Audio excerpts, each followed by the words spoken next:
இன்னொரு பக்கம் என்ஆர் ரங்கசாமிக்கும் பிஜேபிக்குமான உறவுன்றது அவ்வளோ சுமூகமாக இல்லை. பிஜேபி வந்துட்டு மகாராஷ்டிராவில் பண்ண மாதிரி, பீகாரில் பண்ண மாதிரி நாங்கள் 2 ஆண்டு டென்யூர் அடுத்த தடவை வரணும், நாம் கூட்டணி வச்சோம்னா நாங்கள் முதல் 2.5 ஆண்டுகள் நாங்கள் முதலமைச்சராக இருக்கணும், நீங்கள் அடுத்த 2.5 ஆண்டுகள். ஆனால் கடைசியில் என்ஆர் காங்கிரஸே மொத்தமாக வேலைக்கு வாங்கி பிஜேபியோட ஆட்சி தான் நடக்கும். பல மாநிலம் நம்ம பார்த்துருக்கோம். வளர்ச்சியாக பாமகவை தூக்கி நிப்பாட்டினார். ஆனால் பக்கத்தில் கூப்பிட்டா கேட்கக்கூடிய புதுச்சேரியில் பாமகவை அவரால் நிலைபெறக்கூட செய்ய முடியல. வெற்றி பெறுறது வேற, நிலைபெறக்கூட செய்ய முடியல. இத்தனைக்கும் 40% வன்னியர்கள் இருக்கிறாங்க. அதில் அங்கே ரேஷன் கடைகள் இல்லாமல் இருக்கிறது, இதில் ஒரு குழப்பம் நிலவுதில்லை. விஜய்க்கு இன்புட் தராங்க வழக்கம் போல். கொஞ்சம் முன்னுக்கு பின் தகவல்களோட சரி பார்க்காம, களத்துலேருந்து உழைக்காம, சாட் ஜிபிடி மாதிரியான விஷயங்களையும் இல்லாட்டி ஏஐ மாதிரியான விஷயங்களையும் இல்லாட்டி அதிமேதாவிகளாக இருக்கக்கூடிய ஆட்களையும் தகவல் கேட்டு பேசுகிறாங்க. இந்திய அளவில் ரேஷன் கடைகளே இல்லாத மாநிலம் புதுச்சேரி தான். ஏழை எளிய மக்களுக்கு வாழ்வாதாரமே ரேஷன் கடைகள் தான். இவங்களும் அந்த மாஸ் காட்டுன்ற மைண்ட் செட். ஏன்னா சினிமாவில் தானே வந்திருக்கிறாங்க. முதல் காட்சியில் பெரிய ஆரவாரம் இருக்கணும், ஒரு நாள் ஓடணும், கூட்டம் ததும்பி ஒழியணும், பிளாக்ல டிக்கெட் விற்கணும், எங்கள் தலைவன் பெரிய ஆள் இருக்கணும். அந்த மைண்ட் செட்லேருந்து இவங்க பயிற்றுவிக்கப்பட்டு வந்திருக்காங்க. செய்யறதுக்கு ஆள் இல்லை, வேலை செய்யறதுக்கு தாவேக நிர்வாகிகள்கிட்ட ஆள் இல்லை. ஆனால் விஜய்க்கு வாக்களிக்கணுன்ற ஏதோ ஒரு மனநிலை பல இடங்களில் உருவாகி இருக்கிறது நம்ம தேவை. வேலை வேண்டுமா? ப்ளூ ஓஷன் இருக்கிறது. 10th 12th டிப்ளமோ டிகிரி படித்தவர்களுக்கு உணவு, தங்குமிடம், இஎஸ்ஐ, பிஎஃப், இன்சூரன்ஸ் உள்ளிட்ட சலுகைகளுடன் அனுபவத்திற்கேற்ற நல்ல சம்பளம் 15,000 முதல் 30,000 வரை. பெண்களுக்கு முன்னுரிமை. 2,000க்கும் மேற்பட்ட வேலை வாய்ப்புகள் உள்ளன. இப்போதே தொடர்பு கொள்ளுங்கள். Blue ocean.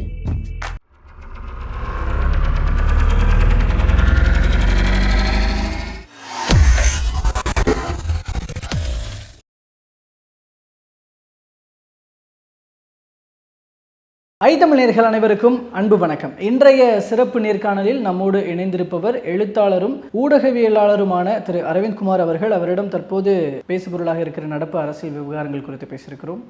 வணக்கம் சார். வணக்கம்.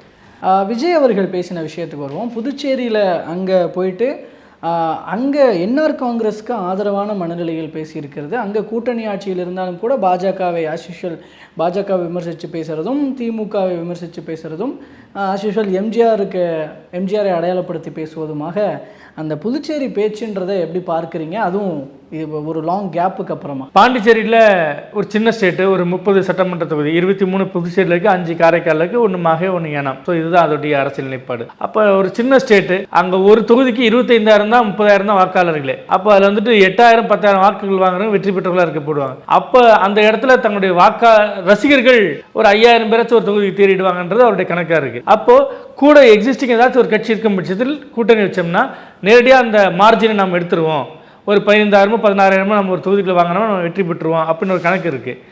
இன்னொரு பக்கம் என்ஆர் ரங்கசாமிக்கும் பிஜேபிக்குமான உறவுன்றது அவ்வளோ சுமூகமாக இல்லை. பிஜேபி வந்துட்டு மகாராஷ்டிராவில் பண்ண மாதிரி, பீகாரில் பண்ண மாதிரி நாங்கள் 2 ஆண்டு டென்யூர் அடுத்த தடவை வரணும், நாம் கூட்டணி வச்சோம்னா நாங்கள் முதல் 2.5 ஆண்டுகள் நாங்கள் முதலமைச்சராக இருக்கணும், நீங்கள் அடுத்த 2.5 ஆண்டுகள். ஆனால் கடைசியில் என்ஆர் காங்கிரஸே மொத்தமாக வேலைக்கு வாங்கி பிஜேபியோட ஆட்சி தான் நடக்கும். பல மாநிலம் நம்ம பார்த்துருக்கோம். அப்போ இந்த அச்சம் என்ன ரங்கசாமிக்கு இருக்கு. அவர் நீண்ட அரசியல்வாதி தானே. அதனால வந்துட்டு அவர் என்ன பண்றாருன்னா, கண்டிப்பா ஷூர் ஷாட்டா வெற்றி பெறக்கூடிய வாக்குகள் எங்க இருக்கு? புதுசாக வரக்கூடிய தாவேக்கால இருக்கு. அப்போ நம்ம பிஜேபி கூட டைப் போறது, அவங்க நம்மகிட்ட சுமூகமா இருந்தா கூட பரவாயில்ல, அவங்க நம்மகிட்ட இணக்கமாவும் இல்லை, அவங்க சண்டை தான் போடுறாங்க. அப்ப இதுக்கு அவங்களை தூக்கி கூட்டணியில் வச்சுக்கிட்டு இந்த பக்கம் யார் இருந்தாலும் ஆட்சியில் பங்கு அதிகாரத்தில் பங்கு சொல்லக்கூடிய விஜய் கிட்ட போயிட்டு முதலமைச்சர் கேண்டிடேட் மட்டும் நான்ப்பா கீ பொசிஷன் கூட நீங்க எடுத்துக்கலாம் அப்படின்ற மாதிரி ஒரு டர்ம்ஸ் பேசியிருக்கலாம். அதனுடைய வெளிப்பாடு தான் விஜயோடைய புதுச்சேரி ஸ்பீச்சில் ரங்கசாமியை மைனர்களால தடவை கொடுத்து, இன்னும் சொல்லப்போனா பாராட்டும் தெரிவிச்சு, அந்த பக்கம் ஒன்றிய அரசு, அந்த பக்கம் சில குத்துகளை குத்திருக்காரு. கொஞ்சம் குழப்பமான ஒரு உரை தான். ஆனால் ரங்கசாமியும்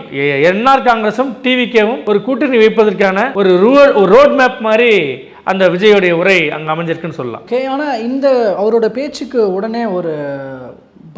உடனடி பதிலடியாக நமச்சிவாயம் அவர்கள் பதிலடி கொடுத்தாரு. இல்லை 2026 பொறுத்த வரைக்கும், அதை தேர்தலை பொறுத்த வரைக்கும் தேசிய ஜனநாயக கூட்டணி தான் ஜெயிக்கும், தாவேக்கா வந்து ஜெயிக்காது, அதாவது எங்களுக்குள்ள எந்த பிரச்சனையும் இல்லை, என்ஆர் காங்கிரஸ் எங்க கூட தான் இருக்கும், லைக் இந்த மாதிரியான ஒரு பார்வை தான் அவருடைய பதில். சொல்ல வேண்டியது ரங்கசாமியா நமச்சிவாயமா? இல்லை நமச்சிவாயம் சொல்றாரு, இல்லை இது மூலமா பாஜக நாங்கள் என்ஆர் காங்கிரஸை விட மாட்டோம் அப்படின்ற ஒரு மெசேஜ் சொல்றாங்களா? பாஜக யார் தான் எந்த நாட்டில் எந்த ஸ்டேட்டில் தான் விட்டுருக்காங்க, அவங்க கூட இருக்கிற வரைக்கும் அவங்களை வச்சுப்பாங்க, அதுக்கு பிறகு அவங்கள பயன்படுத்திட்டு தூக்கி எறியது அவங்களோட பாணி. அப்படி பார்க்கும்போது ரங்கசாமி தான் தன்னுடைய மௌனத்தை கலைக்கணும். அதனால அவர் தெளிவாக தான் இருக்காரு. அப்போ அவருக்கு ஒரு ஆப்ஷன் கிடைச்சிச்சு. இந்த பாருங்க, பிஜேபி இத்தனை நாள் நீங்கள் வந்துட்டு கவர்னர் துணைநிலை ஆளுநர் வச்சு குடைச்சல் கொடுத்துட்டு இருந்தீங்க அந்த கைலாஷ்நாதன் வச்சுக்கிட்டு.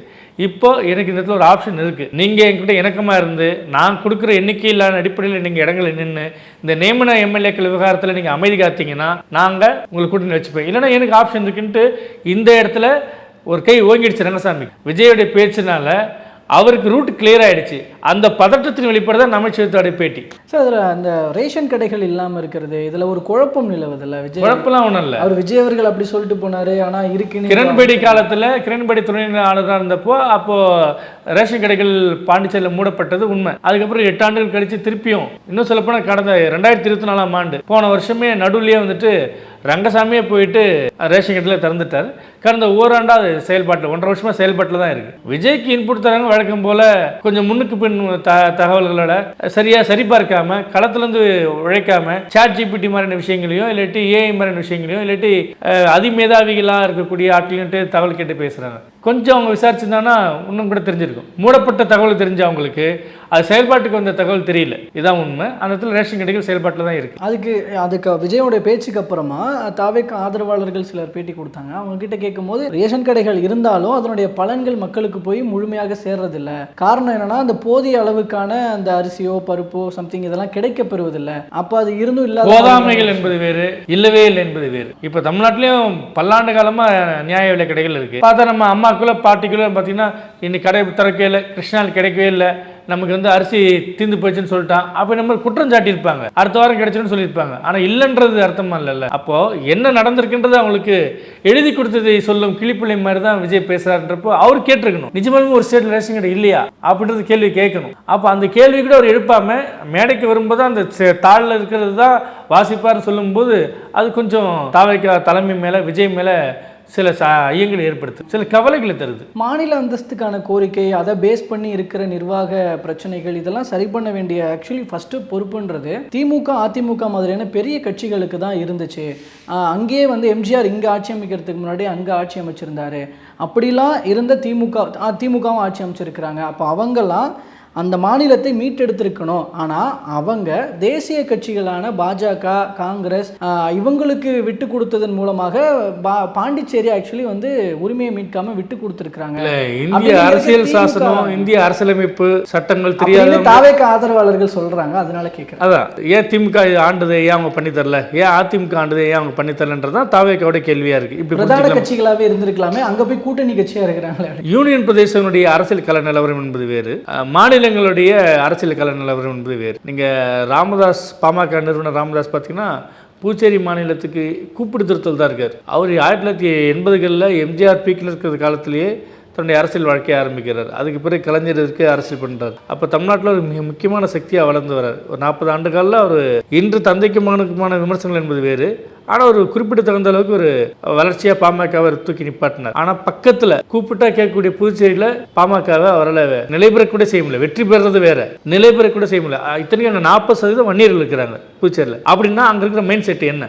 அங்கே யூனியன் பிரதேசங்களுடைய மைண்ட் செட் என்பது வேறு, மாநிலங்களுடைய மைண்ட் செட் என்பது வேறு. இதை புரிஞ்சிக்காம ஏன் திமுகவும் அதிமுகவும் உலக இந்தியா முழுக்க கூடிய 7 யூனியன் பிரதேசங்கள்லையுமே பார்த்தீங்கன்னா தேசிய கட்சிகளுடைய ஆதிக்கம் தான். ஏன்னா அங்கே கட்டமைப்பு எப்படி இருக்குன்னா மாநிலங்களை தேர்ந்தெடுக்கிறவங்களை காட்டிலும் அந்த அதிகாரிகள் இருக்காங்களே அவங்களுக்கு தான் அதிக பவர்ஸ். அப்போ மக்களுக்கே தெரியும் இவங்க வந்துட்டு ஒரு எலெக்டட் பாடியா இருக்கிறாங்க, பட் எக்ஸிகியூட்டிவ் அத்தாரிட்டி வேற அப்படின்னு தெரியும். அப்போ இவங்களை காட்டிலும் எக்ஸிகியூட்டிவ் அத்தாரிட்டியை நியமனம் பண்றது யாரு? சென்ட்ரல். அப்போ சென்ட்ரல்ல காங்கிரஸ் இருந்தாலும் பிஜேபி இருந்தாலும் அவங்கள தான் வண்டி இருக்குன்னு அவங்க நல்லா தெரியும். அதனால தான் அந்த இடத்துல யூனியன் பிரதேசங்கள்ல தேசிய கட்சிகள் ஸ்ட்ராங்காகவும் மாநில கட்சிகள் ரொம்ப சிறிதாகவும் கூட்டணி வைக்கக்கூடிய இடத்துல இருக்கு. அதையும் மீறி அதிமுகவும் திமுகவும் ஆட்சி அமைச்சிருக்காங்க புதுச்சேரியில் அப்படின்றது ஒரு பெரிய சாதனை. இது அப்போ அதில் மாநில அந்தஸ்து கோர்றதுன்றது அது ஜம்மு காஷ்மீர் மாநிலத்தை பிரித்து அங்கே ஒரு யூனியன் பிரதேசமாக உருவாக்கக்கூடிய அந்த அப்படிப்பட்ட ஒரு நெருக்கடி வந்தால் ஒழிய மத்திய அரசு வந்துட்டு அது காங்கிரஸோ பாஜகவோ யூனியன் பிரதேசங்களை மாநிலமாக மாற்ற ஒப்புதல் தருதில்லை. ஏன்னா அது தங்களுடைய நேரடி அளவு வைக்கிற சில நிலப்பரப்புகள் வேணுன்றதுல உறுதியாக தான் இருக்குது. இது எதுவுமே தெரியாமல் இவங்க வந்துட்டு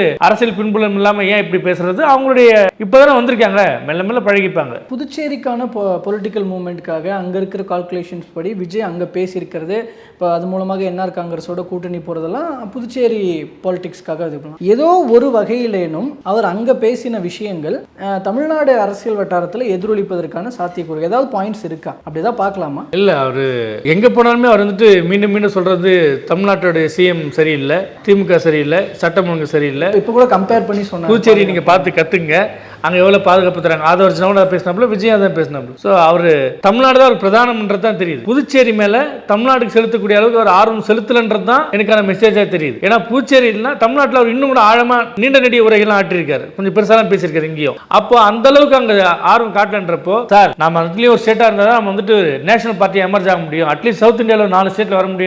புசி ஆனந்த் போன்றவர்கள் கேரளாவில் நம்ம கண்டெஸ்ட் பண்ணோம், ஆந்திராவில் கண்டெஸ்ட் பண்ணோம், கர்நாடகாவில் கண்டெஸ்ட் பண்ணோம், பாண்டிச்சேரி நம்ம கண்டெஸ்ட் பண்ணணும்னு சொல்றதுனால அவர் அங்கே போகிறாரே தவிர நாம புதுச்சேரியை வென்றெடுக்கணும், அங்கே நமது எம்ஜிஆர் நாம ஆட்சி கட்டில் வருன்ற அந்த வேகம் அங்கே தெரியல. ஏன்னா உப்பளத்துக்கு வந்த கூட்டத்துடைய கவுண்ட்டு என்னதான் நீங்கள் வந்து QR கார்டெலாம் போட்டு இவ்வளோதான் சொன்னாலும் கூட அங்கே பெரிய அளவுக்கு வரவேற்பு இல்லை. அப்போ அது வந்துட்டு தமிழ்நாடு தான் நமக்கு மெயின் ஃபோக்கஸ், போனால் போட்டோம் அப்படின்ற ரேஞ்சில் தான் விஜய் அப்ரோச் பண்ணுறாரு. அப்படி தான் தமிழ்நாட்டுக்கான மெசேஜாக தெரியுது தவிர வேறு எதுவும் நேரடி தமிழ்நாட்டுக்கான மெசேஜ் அங்கேருந்து அவர் எடுத்துக்கிறது இல்லை. அங்கே திடீர்னு ஒரு தள்ளுமுள்ளு ஏற்பட்டுச்சு. அந்த பெண் காவல் அதிகாரி SSI அவங்க வந்து இது பண்ணாங்க, ஒரு வார்ன் பண்ணுற மாதிரி பேசியிருந்தாங்க. அதில் முன்கூட்டியே அதுக்கு முன்னதாக ஆனந்த் அவர்கள் பேசும்போது எல்லாரும் வரலான், அதாவது ஒரு தள்ளுமுள்ளை ஏற்படுத்தக்கூடிய வார்த்தைகள் அவர்கிட்ட இருந்து வந்தது. ஸோ அதை தடுக்கும் வகையில் அவர் பண்ணியிருந்தார். இப்போது அந்த கரூர் இன்சிடென்ட்டுக்கு அப்புறம் அந்த ஒரு சீரியஸ்னஸ் இன்னும் 100% வரலையோன்ற ஒரு கேள்வி அது எழுப்புது. கண்டிப்பாக தாவேகாவுடைய நிர்வாகம் தலைமையிட்டே அந்த சிந்தனையில் இப்போ தொண்டர்கிட்ட நீங்கள் எதிர்பார்க்க முடியாது. வழக்கம் போல நீங்கள் இப்போ இந்த இதுலேயும் பார்த்தீங்கன்னா அந்த இரும்பு கேட்டை பிடிச்சி தள்ளி அதை வளைச்சி உள்ளே போகக்கூடிய மைண்ட் செட்டு தான் இருக்குது. இவரே அங்கே நின்றுட்டு QR கோடு இல்லாதவங்க உள்ள அனுப்புன்னு சொன்னாங்கன்னா அப்போ அந்த காவல்துறை அதிகாரி அவங்க சொன்னது கரெக்டு தானே, 40 பேர் இறந்துருக்கிறாங்க, நீங்கள் எங்களுக்கு சொல்லித்தராங்க நாங்கள் எப்படி பே பண்ணிட்டு அந்த மாதிரி ஈஷா சிங் சொன்னது 100% சரி. இவங்களும் அந்த மாஸ் காட்டுன்ற மைண்ட் செட், ஏன்னா சினிமாவில் தானே வந்திருக்கிறாங்க. முதல் நாள் முதல் காட்சியில் பெரிய ஆரவாரம் இருக்கணும், ஒரு நாள் ஓடணும், கூட்டம் ததும்பி ஒழியணும், பிளாக்ல டிக்கெட் விற்கணும், எங்கள் தலைவன் பெரியாளுக்கு அந்த மைண்ட் செட்டில் தான் இவங்க பயிற்றுவிக்கப்பட்டு வந்திருக்காங்க. இது மெல்ல மெல்ல தான் மாற முடியும். அதனால இவங்களுக்கு அந்த கூட்டம்ன்றது மேலே ஒரு பெரிய கிரேஸ் இருக்குது, ஒரு ரொம்ப ஆர்வம் இருக்குது இவங்களுக்கு. அதனால தான் மீண்டும் மீண்டும் இவங்க வந்து இவங்களே விதிகளை போடுறாங்க. ஏன் விதிகளை போட நெருக்கடி ஏற்பட்டதுன்னா 41 உயிரிழப்பு. அதே சமயத்தில் இவங்களுக்கு உள்ளார்ந்த கிடக்கை இருக்குல்ல, அதுக்கு மக்கள் கூட்டம் வரணும் திரள்ன்றது, அதுக்கான செயல்பாடு இவங்க பண்ணுறாங்க. அந்த அம்பலப்பட்டு போயிருக்காங்க இந்த முறை. இதனால் அவங்க வந்து இதெல்லாம் பண்ணியிருக்க வாய்ப்பு இருக்கோன்னு தெரிஞ்சுது. இந்த முறை நேரடியாக சொற்களாலே அம்பலப்பட்டு போனாங்க, செயலாலே அம்பலப்பட்டு போனாங்க. இது தெரிஞ்சிருக்கு. இதுக்கப்புறம் தமிழ்நாட்டுக்குள்ள இருந்து நடக்கும்போது அப்போ இவங்க இதுக்கு ஓரளவுக்கு திட்டம் பண்ணுறாங்கன்றதை தமிழ்நாட்டு போலீஸார் கவனித்து கொஞ்சம் இன்னும் கூடுதலாக ஸ்ட்ரிக்ட் பண்ணுவாங்க, நம்ம புரிஞ்சுக்கலாம். நிறைவாக ஒரு விஷயத்தோட முடிக்கிறேன். இப்போது விஜய் அவர்களினுடைய பிரச்சார பயணம் மூலமாக மட்டுமே தான் தமிழக வெற்றிக் கழக நிர்வாகிகள்லாம் ஏதோ கொஞ்சம் வேலை செய்கிற மாதிரி இருக்குது. இதை தாண்டி அவர் பிரச்சாரம் போகலை அப்படின்னா தாவேக்கான்றது ஒரு மாதிரி அமைதியாக கிணத்துல போட்ட கல் மாதிரி கிடக்குன்ற ஒரு பார்வை இருக்குது. இப்போ அதனாலேயே தாவேக்கா நிர்வாகிகள்லாம் கும்பிட்றாங்கன்னு செய்திகள் இப்போ வெளியாகிட்டுருக்கு. ஸோ இப்போ கட்சிக்குள்ளே தேர்தல் பணிகளாக பிரச்சாரத்தை தாண்டி, விஜயோட பிரச்சாரத்தை தாண்டி என்ன மாதிரியான பணிகள் தான் போகுது, அதில் விஜய் அவர்கள் எந்த அளவுக்கு தான் கான்சென்ட்ரேட் பண்ணுறாரு, ஒரு பெரிய சுணக்கம் இருக்கிறது உள்ளுக்குள்ளே அப்படின்ற ஒரு பார்வை இருக்கே, அப்படி தான் நீங்களும் பார்க்குறீங்களா? நான் சமீபத்தில் ஒரு கொங்கு மண்டலத்தில் ஒரு சர்வேக்காக நான் போயிருந்தேன். எல்லா பகுதியிலையும் நான் பார்த்துருந்தேன். குறிப்பாக SIR படிப்பு நிரப்பக்கூடிய காலகட்டத்தில் என்னுடைய அந்த கலா ஆய்வு இருந்ததுனால அந்த இடத்துல யாரெல்லாம்னா திமுகவில் முழுமையாக அந்த இடத்துல பூத் ஏஜென்ட்டுகள், அந்த பேரூர் கழக செயலாளர், பகுதி செயலாளர்கள், வட்ட செயலாளர்கள், கிளை செயலாளர்கள் எல்லா பகுதியிலையுமே அவர் நடமாட்டத்தையும் மக்கள் மன்றத்தை போய் அவங்க பார்க்குறதையும் படிவங்களை அந்த ஒரு பணி நடந்தது. அதுக்கு இணையாக ஒரு எல்லை வரை அதிமுகவும் அதுக்குள்ளே நின்று தான் இருக்காங்க. மற்றபடி தேசிய கட்சிகள்லேருந்து யாரையும் காணும். தாவே கலந்து எதாவது இருப்பாங்க அப்படின்னு பார்க்கும்போது தாவே கலந்து ஒருவர் கூட இல்லை. அது என்ன மாதிரி தாக்கத்தை ஏற்படுத்தும் இந்த பட்டியல், வாக்காளர் பட்டியலுடைய சீரியஸ்னஸ் என்ன, பூத் ஏஜென்ட்டோட ரோல் என்ன அப்படின்றது அவங்களால புரிஞ்சு. நாம் தமிழர் கட்சியில் கூட நான் ஒரு சில இடங்களில் பார்த்தேன், அவங்களும் அதை களமாடிட்டு இருந்தாங்க. ஆனால் தாவேக்காவில் அதுக்கு போக்கே இல்லை. நிர்வாகிகள் களத்தில் இறங்கி அவங்க என்ன மாதிரி வேலை செய்கிறாங்க, அவங்களுக்கு என்ன வேலை செய்யணுன்றது எதுவுமே தெரியல. இதனுடைய முரண் பார்த்தீங்கன்னா பொதுமக்கள்கிட்ட களத்துக்கே வராத விஜய், தன்னை நேரில் சந்திக்காத விஜய், தங்கள் வீட்டுக்கு வந்து கதவை தட்டாத மாவட்ட கழக செயலர், தாவேக்கோட மாவட்ட கழக செயலர் எத்தனையும் தாண்டி இந்த தடவை விஜய் வரணும் அப்படின்ற மாதிரியான ஒரு போக்கும் அந்த இடத்துல இருக்கு. அதாவது திமுகவுக்கு ஆதரவாளர்கள் இருப்பாங்க, அதிமுக ஆதரவாளர்கள் இருப்பாங்க, தேசிய கட்சியில் ஆதரவாளர்கள் இருப்பாங்க. ஆனால் ஏதோ ஒரு வீட்டில் ஏதோ ஒரு இடத்துல விஜய்க்கு நம்ம ஏன் வாக்களிக்க கூடாது அப்படின்ற குரல் ஒழிச்சுக்கிட்டு இருக்கிறது நான் பார்க்குறேன். செய்யறதுக்கு ஆள் இல்லை, வேலை செய்யறதுக்கு தாவேக்க நிர்வாகிகள்கிட்ட ஆள் இல்லை. ஆனால் விஜய்க்கு வாக்களிக்கணுன்ற ஏதோ ஒரு மனநிலை பல இடங்களில் உருவாகி இருக்கிறது நம்ம மறுக்க முடியாது. அப்போ கட்டமைப்பு இருக்கு இல்லைன்றதை தாண்டி விஜய்ன்ற பிம்பம் இந்த முதல் தேர்தலில் அது எத்தனை வாக்கு சதவீதம் வாங்குறாங்களோ அது அவருடைய தனிப்பட்ட முகத்துக்கான வேல்யூ. ஆனால் கட்டமைப்பு எப்போ தேவைப்படும்னா அடுத்த தேர்தல் இருக்குல்ல, 2029க்கு நடுவில் ஒரு கேப் இருக்குல்ல, நாடாளுமன்ற தேர்தல். இப்போ அப்போ நீங்கள் இந்த வாக்கு சதவீதத்தை தக்க வச்சுக்கிறீங்களா இல்லை அதிகப்படுத்த போறீங்களான்றது உங்களுடைய உள்கட்டமைப்பு தான் டிசைட் பண்ணும். இந்த முதல் கட்டமைப்பு தேர்தல்ன்றது அவங்க எல்லாருக்குமே கன்னி தேர்தல். அவங்களுக்கு ஒரு மாவட்ட செயலாளர் ரோல் என்ன, ஒரு பூத் ஏஜென்டோட ரோல் என்ன, நம்ம வந்துட்டு எப்படி ஒவ்வொரு பூத்தாக போய் எப்படி நம்ம வந்துட்டு கேன்வாஸ் பண்ணணும், திண்ணை பிரச்சாரம்னா என்ன, சோஷியல் மீடியாவில் என்ன மாதிரி கவுண்டர் தரணும், இந்த அத்தனையுமே அவங்க லேர்ன் பண்ணிகிட்டு இருக்காங்க. இல்லாட்டி இன்னும் லேர்ன் பண்ண ஆரம்பிக்கல, எப்படின்னு வச்சுக்கலாம். எப்படியாக இருந்தாலும் விஜய்ன்ற ஒரு ஃபேக்டருக்காக புதுசாக ஒருத்தர் இருந்தார்னா 2005 எப்படி வந்துட்டு தேமுதிக விஜயகாந்துக்கு ஒரு குறிப்பிடத்தகுந்த வாக்குகள் வந்து ஒரு வெற்றி கிடைச்சதோ அது போல குறிப்பிடத்தகுந்த வாக்குகள் இந்த முறை கிடைக்கும். விஜயகாந்தோட ஒரு அளவுக்கு கொஞ்சம் கூடுதலாக கூட கிடைக்கலாம் வச்சுங்களேன், ஏன்னா இவருடைய அந்த யங் மாஸ்ன்றதுனால. ஆனால் கட்டமைப்பு சுத்தமாக இப்போ இல்லை. அடுத்த தேர்தலில் கட்டமைப்பு உருவாக்கலன்னா கட்சியே இல்லை. இதுதான் தாவேக. ஸோ இது அவங்களுக்கான விழிப்புணர்வும் கூட வச்சுக்கலாம்னு நினைக்கிறேன். தற்போது வரைக்கும் பல்வேறு அரசியல் நிகழ்வுகள் சார்ந்த உங்களோட பார்வைகளையும் கருத்துக்களையும் பகிர்ந்து கொண்டு வைக்க நன்றிங்க சார்.